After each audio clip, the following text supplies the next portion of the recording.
What's going on, guys? My name is Jeffrey. Welcome back to Reactions and Threat to the Dark Side of One Direction. We're doing part 2. Finish off the video here, so go check out my part 1 of the reaction if you haven't already. But yeah, if you're new to the channel, you should definitely hit the subscribe button, click the like button. 80% of people watch videos are not subscribed, so you're on them. You should definitely hit the subscribe button. Let me know in the comments what other videos, songs you guys want me to react to next. But yeah, I was really intrigued by this video. Really, my mind is blown for the first half. I see everything differently now. I don't like how I see things now. Now I see things like from a bad side, but you know, everything was positive when you first get into it, and then once you watch this video, kind of ruins it for you. But it does at the same time, you know. Kind of makes me feel bad. But yeah, I think it was around this time. I'm pretty sure we were at like the 23-minute mark. Sorry if it wants the exact time, but I'm pretty sure this is pretty close to where we are. So yeah, let's do this. Branded and marketed a certain way.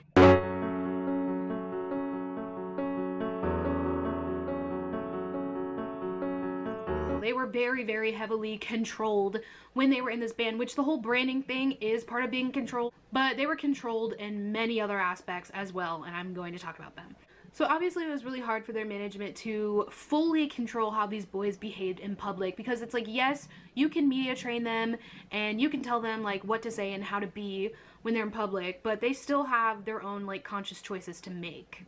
But it's easier to control them when you're doing it via social media. Their management literally tweeted for them all the time. There's a very distinct difference between how they tweet when they're tweeting and how they sound when their management tweets for them. There's been multiple instances where people have literally caught their management tweeting for them. So whenever management feels like they need something to happen, I was actually just random question, if you guys anyone knows, but I wonder like what the actual like contracts look like. She said, you know, of course, like they control the branding, controlled social media, control the act, etc. Like, what I wonder were like the consequences if like they did something like that. Like, what are you gonna do? Kick Niall Horan out of One Direction? Like, I wonder what the real like true consequences were. Like, did they get fined? Did they get something taken away, like a month's salary, etc.? Like, I wonder what the real like in contract were, like what was like the punishment for them like doing something wrong. Because like what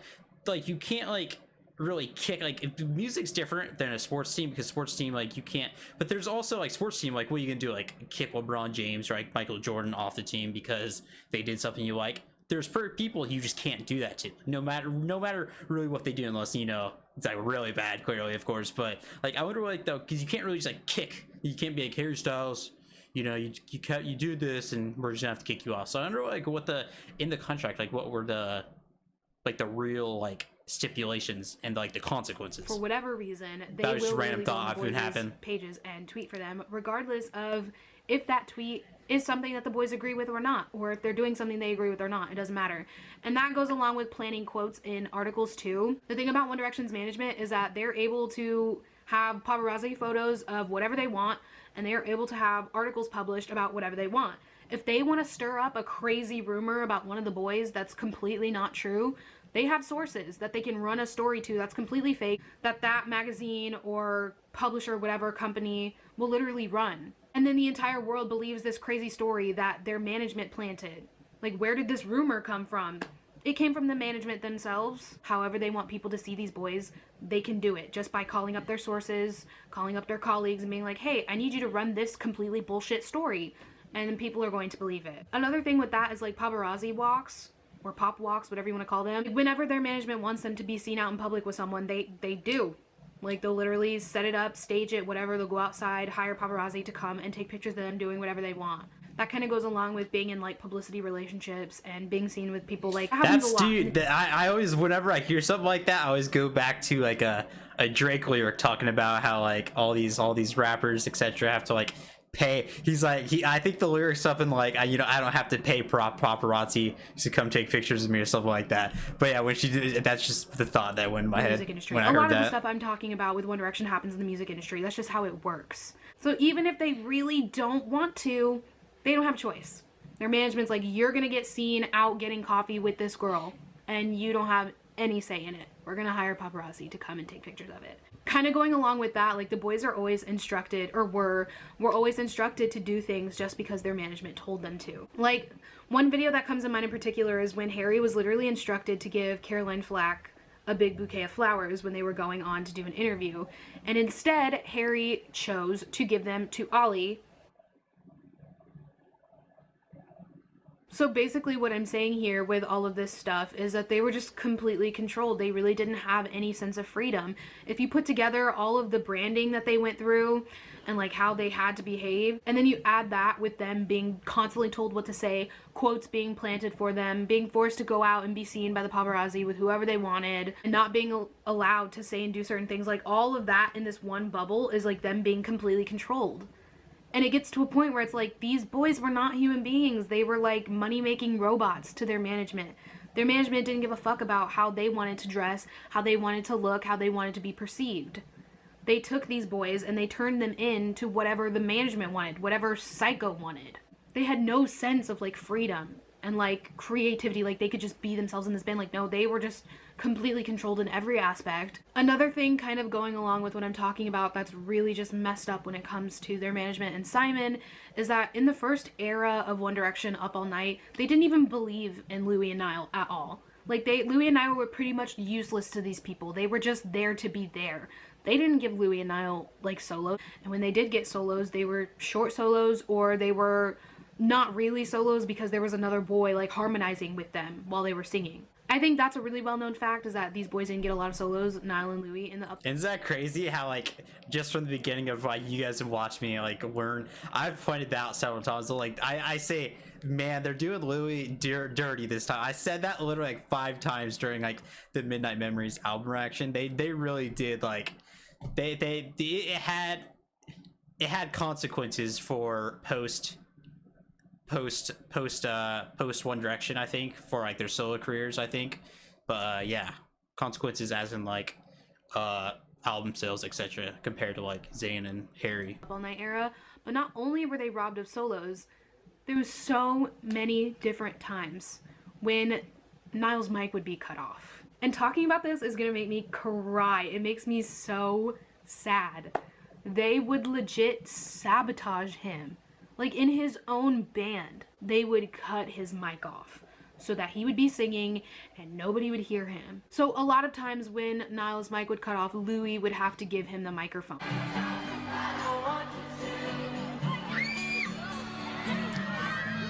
I love Louis though.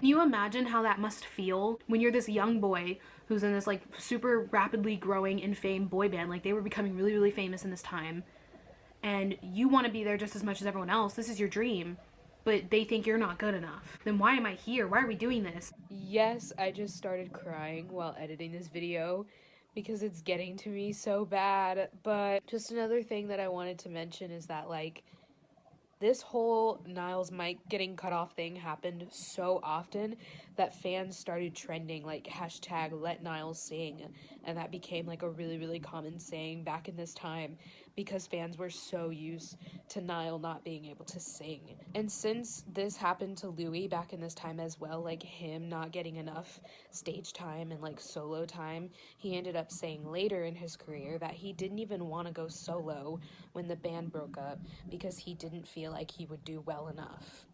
And that stems from him always being made to feel like he wasn't good enough when he was in One Direction. So that's why I'm so incredibly proud of Louis and Niall now, because they've overcome so much of that, and now they're both doing perfect, and it makes me really happy. And that just goes along with what I'm saying, like, whatever their management wants for them, they will make that happen for them. Oh, I don't want this boy to sing, cut his mic off. Like, he doesn't get any solos, he's not good enough, like, you don't get to sing. Like, whatever they wanted, constantly. Moving right on with the whole controlling thing, though, another thing is like sound and lyrics, which Zayn has opened up quite a bit about not being allowed to do certain things or have a certain style when it comes to singing. On this subject, Zayn said, quote, "There was never..." I have to, I know, like, I doubt, like, you know, maybe someone watching will just randomly sign a contract, they'll do something like crazy at a young age, but it like, it sucks because like, they did sign a contract, but clearly like these contracts etc are predatory because you know they're young, they're young age, they're young, they're signed when they're like 16, so it falls on the parents not realizing, I guess, and trusting these people. So you know, if anyone ever watches this and you know you're underage or even overage, please like get a lawyer to like look over the contract and help you understand what you're like going to sign. I can't express that enough. Like they'll make it seem like you know they're on your side, that everything they're doing, they're writing the contract out just to you know help you and everything. They're not there to help you. They're there to help themselves, you know. So please, like if you're ever gonna sign a contract, whatever it is, dude, no matter what it is, well I guess not no matter if it's like a school thing, you know, but like if it's like if you're like doing something for money, please like at least have someone that has like knowledge to writing etc to please like look it over and understand what you're signing, what the consequences are, and what you're like required to do. That's probably my main advice, because their parents, you know, really it's hard. Parents, well, people don't understand, you know. They're probably telling their parents etc you know this is gonna be amazing, and it really does fall on their parents that they were signing that etc. But yeah, that's please look it over. Any room for me to experiment creatively in the band. If I would sing a hook or a verse slightly R&B or slightly myself, it would always be recorded 50 times until there was a straight version that was pop generic as fuck, so they could use that version. Whenever I would suggest something, it was like it didn't fit us. There was just a general conception that the management already had what they want for the band, and I just wasn't convinced with what we were selling. So he's basically saying, like, no, management has their mind made up. They know exactly what they want One Direction to sound like. So when Zayn tried to sing something like he would in his own voice, they would make him record it over and over again until it sounded like their management wanted it to. Like, I get it in the beginning, it makes sense, like in the Up All Night era, to kind of guide them, write their songs for them, and make them sound a certain way. But then after they gain like a huge following and become the biggest boy band in the world, don't you think you should ease up and let them have their own sound and do their own thing, like as a band, and experiment creatively? Like, it's so ridiculous to me that they were straight up like, nope, we want you to sound the exact same, do it again and again and again until you get it right. Like, the fact that Zayn had no room to be creative with lyrics or anything. Another direct quote that I want to talk about that's a big issue a lot of people have, is like when you like, do get signed into like that management, the management, like they see all the success the band's having, and they help so much with the beginning because they, you know, like she said, did the brands or thing, and they get like a huge like ego and think, you know, that was us, so like we know what we're doing and you're gonna listen to us. Even literally randomly somehow it happened to literally Michael Jordan. Like literally they got rid of Michael Jordan, the GM, the general manager at the time. They won 6 championships, and the general manager said, you know, I did this, you know, like I put this team together, you know, Michael Jordan did help, you know, but this was me. And yeah, they got rid of Michael Jordan. They started over, you know, never worked again. They won championships since 1996. But same thing for Psycho, you know, they get this big head, and then look where they are now. Liam himself, he also did an interview similar to like Zayn's interviews, where he was opening up about how One Direction was actually really toxic and that he never felt in control when he was in the band. So this is Liam's quote. He said, when asked if he ever felt in control during those times, Payne said he never did. He explained, I still struggle with it now. I really struggle to say no because I don't like to let people down. It's in my nature. So basically Liam in this quote is saying, like, yeah, One Direction was toxic at times. I never felt in control, and that sense of not feeling in control followed him into his career now. Like, he still feels now like he can't say no to people because it was so drilled into his head when he was in One Direction that every single thing they say goes, and he can't have the freedom to be creative. That's crazy. It's like they brainwash these boys. Not only has Liam been opening up lately in the past few years about not feeling in control and feeling like the band was toxic, he also opened up about turning to alcohol to cope with all of it. He literally had an alcohol problem and talked about how he went on stage drunk at times just so he could handle everything that was going on. And he also opened up about having to take literal mood stabilizers to help him. That is so... If you want to read Liam's interview opening up about One Direction being toxic and not feeling in control, or if you want to read on like him opening up about his mood stabilizers and alcohol problems, once again, everything you need will be in the description. I have those interviews linked so you can check them out. Another thing that I found when I was doing research that I thought was really interesting was Harry went on the Chris Evans Breakfast Show, which is an interview that he did. And while he was on the show, he literally told Chris Evans, like Captain America, or some dude named Chris Evans that is just named Chris Evans. Simon Cowell is the source of his anxiety problem. And I know that a lot of people would say like, oh, he's passing it off as a joke, but why would Harry say that? You know, why would he say that if he didn't mean it? He said that Simon Cowell is the reason he has anxiety problems, meaning that he still has anxiety problems to this day that were rooted by Simon Cowell. Like, Simon Cowell is one of the most successful people ever. Like, he's Simon Cowell. Like, as much as you don't like him, you can't deny his success and how influential and powerful he is in the music industry.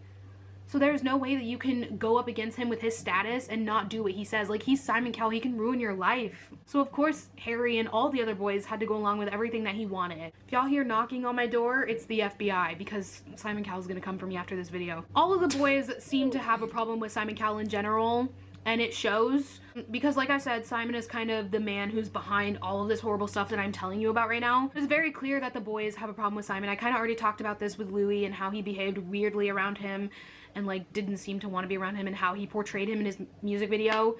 But all of the boys seem to have a problem with Simon, because now Harry's over here saying like, oh, Simon's the reason I have anxiety. So obviously he has a problem with Simon. All the boys seem uncomfortable with him in general. Like, you can tell when they're like giving speeches about him, or when he's around, or when he's like giving speeches about them, they kind of just stand there and they're like, well, this takes me back 5 years ago when I met 5 guys singing as solo artists, and then I never could have predicted what happened next. Very uncomfortable. It's written all over their faces how much they don't like this man. It's very obvious.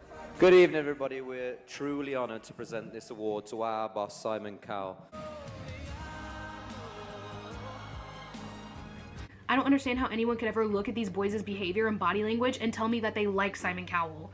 Like, it's written all over them that they just don't like him and are very uncomfortable with him. I understand why they're uncomfortable with Simon Cowell. He's the reason they were horribly overworked, had all this branding done to them. He even forced Niall not to get knee surgery just to keep him working. Like, you all know that Niall had knee surgery, and it was a crucial knee surgery that Niall needed for a long time, but Simon is the one who told him he could not get it yet because he still needed him. This is a crucial knee surgery that Niall needed, and you're more concerned with making money than his well-being. So not only do the boys make uncomfortable faces when it comes to Simon, but also there's the whole "not anymore, Simon." Not anymore, Simon. They clearly don't get along with him, and it's so obvious. So that was kind of my little section 1 and 2 of this. It's crazy how like how much just everything she like is saying just relates to sporting teams and what like was athletes go through too, because it's, you never like when you, she talks about this, you never realize how like similar these two industries are, but they really are. Like, just like the knee surgery thing, like a lot of players, you know, they hold back on knee surgeries and are manipulated to, you know, you can't give up on the team, you can't, you know, and they put their body on the line just to win or whatever, because they're manipulated into winning. Or a lot of guys just don't even want to do it because they don't want to give, like, just don't want to take that risk, or, you know, feel like they're giving up on their teammates, as in like Niall, you know, maybe he didn't want to give up, like not give up, but, you know, take that time because it's like a risk to his best friends, you know. That's when management has to, like, you know, has to step in and be like safety for him and say, no, you have to do it. Like, a lot of people just can't stop themselves, you know. I don't know, in that situation she said that, you know, Simon Cowell made him, but yeah, I just had to throw that in there too. This video talking and ranting about One Direction being branded and controlled. So now in this next little third section, I want to talk about another aspect of One Direction that was very toxic and hard, which is the fact that they were completely overworked.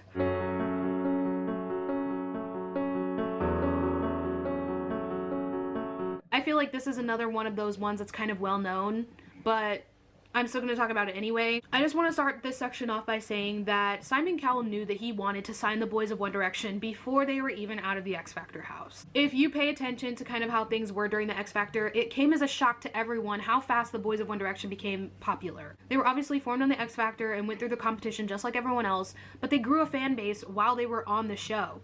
That typically doesn't happen to people until after they're off the show and they get signed or whatever. But the boys already had like screaming fans when they were still competing on the show. And Simon kind of opened up in the One Direction movie This Is Us about how it was crazy for him to see them growing so fast and so rapidly. Like he said himself that he couldn't believe it and that it was something that he's never seen in his career before. So obviously Simon's going to sign them no matter if they won or not.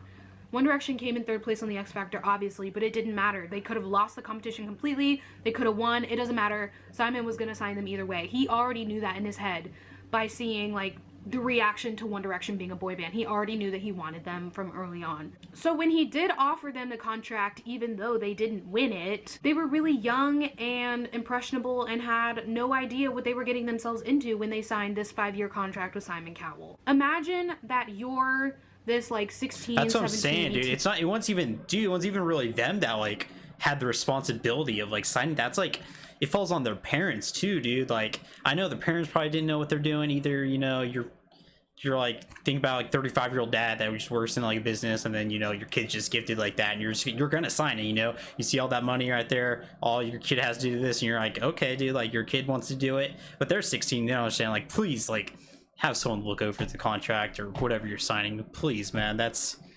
please, it's just much better to do that. Teenager from some random town, you know, you don't live in LA, you don't live anywhere glamorous, you grew up normally, went to school, have a regular family, and then all of a sudden you're in the X Factor house. There's hundreds of screaming girls waiting outside for you every day, and this huge music producer who is super influential and super famous is standing in front of you like, hey, I can make you rich and famous, sign this 5-year contract. Like, of course they're gonna sign it, of course they're gonna say yes. This was their dream. They were too young to know better. They don't know anything about the music industry at all. Of course they're not gonna know anything about the workload and how, like, the branding and all of that stuff that comes with being famous. They just see, oh my god, Simon Cowell, we can make an album, we can make money. Like, of course they're gonna sign the fucking contract, you know what I'm saying? Especially because it's Simon Cowell too. Like, are you kidding me? If I was a 16-year-old girl on the X Factor and Simon Cowell's like, hey, do you want to sign with me? 5 albums in 5 years, I wouldn't be like, sounds like a lot of work, let me think about it. Like, no, I'd be like, give me the contract, you know? So then when they got into the band, they were overworked completely. They recorded an album, went on tour, recorded an album, went on tour. So that's why I hate that argument. They're like, well, you signed the contract, so you gotta. It's a lot of the contracts are predatory. Clearly, you know, you're signing a 16-year-old kid. Falls on the parents that are like, you know, they're probably 35. They've never seen a contract like that in their lives. You know, they probably just work a just a normal job. They don't understand an industry like this. So I hate when people, you know, say, you know, well, you signed the contract, you should have known, etc. That's what I'm saying. Like, you know, I'm gonna say it again, have a lawyer or someone look over it. You know, a lot of lawyers maybe like can do it for free, or even do, if you're signing that big of a contract, pay the lawyer whatever they want at that point. No type of like pause in between. There was literally points in time where they were recording their next album while they were still touring the one before that. That's insane. That's crazy. That is so insanely difficult. It's just a constant grueling cycle of writing an album, recording the songs, doing all the promo, all the interviews, going on tour, and then while you're on tour, you don't get to catch your breath. No, you're already writing and recording a new album. Like, that's insane. These boys needed a break. They needed like a year or so off to breathe, be with their family, get back on their feet, and then record a new album. Being overworked like that is like super extremely damaging, not only to your social life and, I don't know, your personal health, but like Zayn even opened up about developing an eating disorder because he didn't have time to eat. He literally said the reason that he had one is because he didn't have time to eat properly, and it ended up giving him an eating disorder. Like, I can't imagine. There's a lot of things that I've talked about in this video and stuff that really shake me, but that's one of the ones that gets to me like the most. Once again, these people did not care about One Direction. They cared about making money, like pushing back Niall's knee surgery. Liam's an alcoholic, and Zayn's over here like not eating because he's being so overworked, and you just don't care. The last thing I sort of wanted to touch on in this video is the fact that One Direction has been completely sexualized by everyone since they became a band and were put into the spotlight.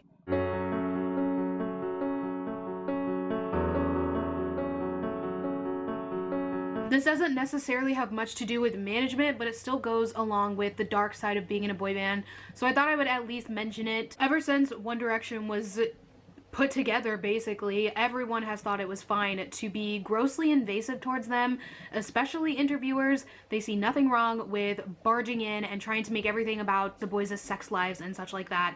even when they were underage. Literally, Harry was 17 when they signed with Psycho and started doing interviews and promo and stuff for their albums, and people still just thought it was perfectly fine to always make everything sexual or be grossly invasive when it comes to that kind of thing. Also, Sorry, it looks like I'm blinking a lot. It's because my contacts are dry. so kind of like But you guys insinuating probably that he already know likes that. older women and constantly egging on him about that when he was underage was weird. Even if he wasn't underage, even if the boys were of age, it's still just weird to be so grossly invasive and invested in their sex lives and making them into sex symbols. Like, people always just found it okay to like Photoshop their heads onto like naked body. They were literally given sex symbol statuses when they were as young as like 17. Media, interviewers, people who talked to them, like, they literally did not care. They saw these boys as just like another pretty face. They were also subjected to like really uncomfortable jokes. The one that comes to mind first in my head when I think about this is when they went on Chatty Man and Ellen Carr kept making jokes about like the Chatty Man sofa, stuff like that. They were always I don't know what subjected she's to talking. weird I don't know jokes what the like that. Chatty Man Promise you, is. I don't know what interviewers, the you can be funny and I don't know what entertaining the and have an Chatty interview Man without is. sexualizing these boys, especially when they're underage. But still, every single thing they did, it felt like, had to be about sex at one point or another, even when they were so young. Like, they are fresh in the spotlight and you guys are already grabbing onto them and destroying them, like the music industry and Hollywood in general tend to do to people. Just so fucked up. And that's another thing that ended up following them into their current careers and their current lives. All of them still are subjected to stuff like that. Harry especially. Harry gets sexualized by his own fan base. His own That's what I was fan- gonna say, dude. Like a lot of people too. Like, not even like the media in like One Direction, but like a lot of fans like treat them like that too. Like, they, but to be honest, like a lot of fans don't see them as people either. I'll be honest with you, a lot of fans, you know, it's like, I'm not like attacking you guys, being like, you know, but a lot of fans, you know, I'm not saying you guys or whoever watching this, you know, I'm not saying you, I don't know you, but I'm saying in general, there's a group of people, fans, that do like see them as that and like treat them like that. fan base So thinks it's so perfectly fine to go on the internet and post these disgustingly graphic tweets about him and make every single thing that he sings about, every single thing that he does about sex and him doing sexual things, when it literally has nothing to do with that. I kind of touched on this in like when I did my Lights Up music video analysis, how people just love to jump at any chance they can get to make anything that he's doing about sex. Like they twist his words to make it sound like he's trying to be sexual, and Harry has come out and said himself that he does not like the sex symbol status that he has been given.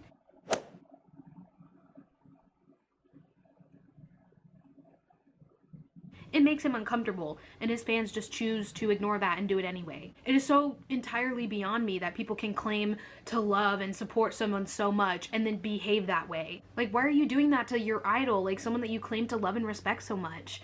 You should think more highly of him than that, than reducing him to just some piece of meat like that. You know what I'm saying? Especially because he had to grow up dealing with it. Like, yes, all of the boys had to grow up dealing with it, but Harry especially, because of the womanizer brand that was pushed on him when he was literally 16. He had to grow up and figure out life in the media like that, in the spotlight, with that label on him. And now he has this chance to kind of like get away from that, be free, be a solo artist, and you guys still want to push that image on him. He's been suffering from that his whole life, and you still want to treat him like that even though you love and respect him so much. So basically, overall, between the harsh branding, controlling, It's always gonna be like manipulation, that, though. toxicity, sexualizing, all of that stuff all put together basically means One Direction was treated like money-making objects, completely created by their management, created like they were made in a lab or something. That's how they. if you think about it, though, that's like everything, honestly. That really is like, that's just business, I guess. That's just the world, the way the world works, man. That no matter what you do, that's gonna be the way.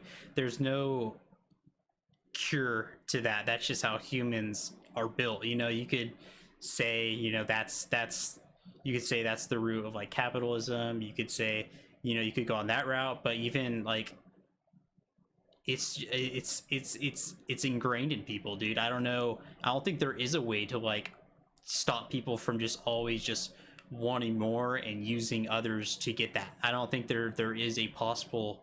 You'd have to like literally like wipe the human brain and then like, I don't even know how you could do it, but it's like it's just not like, people just want control and they want power, man. We're just not.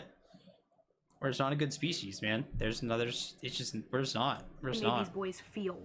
And that is what I mean by the dark side of One Direction. Don't get me wrong, I love One Direction with my whole heart. I've been here since No, you 2011 don't. supporting No, them, I'm loving playing, them as a I'm band. playing. Don't They hurt me. have all talked very highly about One Direction, how much they loved their time in that band. At times, like yes, all these awful things happen, but they do have good memories in this band and have talked about moments that they had. But like I said, even though they did have those memories and good times, they did endure a lot of disgusting shit with each other, which makes them brave and strong and makes what they did even more impressive. Like they went through it, they managed to stay on top, they managed to stay successful, they managed to keep it together without losing it and breaking down.